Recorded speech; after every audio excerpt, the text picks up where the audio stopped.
Hello, നല്ലൊരു easy carrot ഹൽവയുടെ recipe ആയിട്ടാണ് വന്നിട്ടുള്ളത്. 3 ക്യാരറ്റ് നന്നായിട്ട് ഗ്രേറ്റ് ചെയ്തെടുത്തിട്ടുണ്ട്. അതിനുശേഷം സ്റ്റൗവിലേക്ക് നമുക്കൊരു പാൻ വയ്ക്കാം. അതിനകത്തേക്ക് ഒരു 3 ടീസ്പൂൺ നെയ്യ് ഒഴിക്കാം. നിങ്ങൾക്ക് വേണമെങ്കിൽ ഇതിൽ കൂടുതൽ ഒഴിക്കാം, പക്ഷേ ആവശ്യമില്ല. അപ്പം 3 ടീസ്പൂൺ നെയ്യ് ഒഴിച്ചിട്ടുണ്ട്. നെയ്യ് നന്നായി ചൂടായി വരുമ്പോൾ നമുക്ക് ഗ്രേറ്റ് ചെയ്ത് വെച്ചിരിക്കുന്ന ക്യാരറ്റ് അതിനകത്തേക്ക് ചേർക്കാം.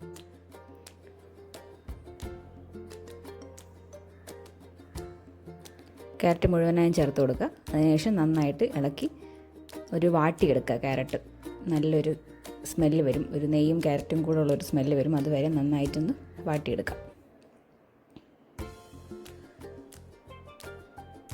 ഇത് വേണമെങ്കിൽ നമുക്ക് നെയ്യ് ഒഴിക്കാതെ ചെയ്യുവാണെങ്കിൽ ക്യാരറ്റ് സ്റ്റീം ചെയ്തെടുക്കുകയും ചെയ്യാം.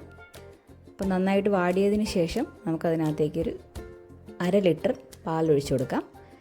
ഫുൾ ഫാറ്റ് മിൽക്ക് എടുക്കുന്നതാണ് നല്ലത്. കവർ പാലാണ് വാങ്ങിക്കുന്നതെങ്കിൽ, വീട്ടിലുള്ള പാലാണെങ്കിൽ പാട കളയാത്ത നല്ല നോർമൽ പാൽ തന്നെ എടുത്താൽ മതി. അപ്പോൾ നന്നായിട്ട് തിളച്ച് വരുന്നുണ്ട്. തിളച്ച് വരുമ്പോൾ ഈ മുകളിലുള്ള പാടയൊക്കെ നന്നായിട്ട് ഇളക്കി മിക്സ് ചെയ്ത് കൊടുക്കാം.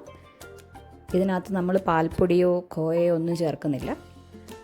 അപ്പം ഇനി നമുക്കതിനകത്തേക്ക് ഒരു 4 ടീസ്പൂൺ പഞ്ചസാര ചേർത്ത് കൊടുക്കാം. വേണമെങ്കിൽ ഇതിൽ കൂടുതൽ ചേർക്കാം, നമുക്കിവിടെ ഇത്രയും മധുരം മതി, അതുകൊണ്ടാണ്. ഇതിലും കൂടുതൽ വേണ്ടവർക്ക് കൂടുതൽ ചേർത്ത് കൊടുക്കാം. ക്യാരറ്റിന് മധുരം ഉള്ളതുകൊണ്ട് പഞ്ചസാര അളവ് നോക്കിയിട്ട് ടേസ്റ്റ് ചെയ്തതിന് ശേഷം മാത്രം ചേർത്ത് കൊടുക്കുക. അതിനുശേഷം ഒരു 4 ഏലക്കായ തൊലി കളഞ്ഞത് ചേർത്ത് കൊടുക്കുക.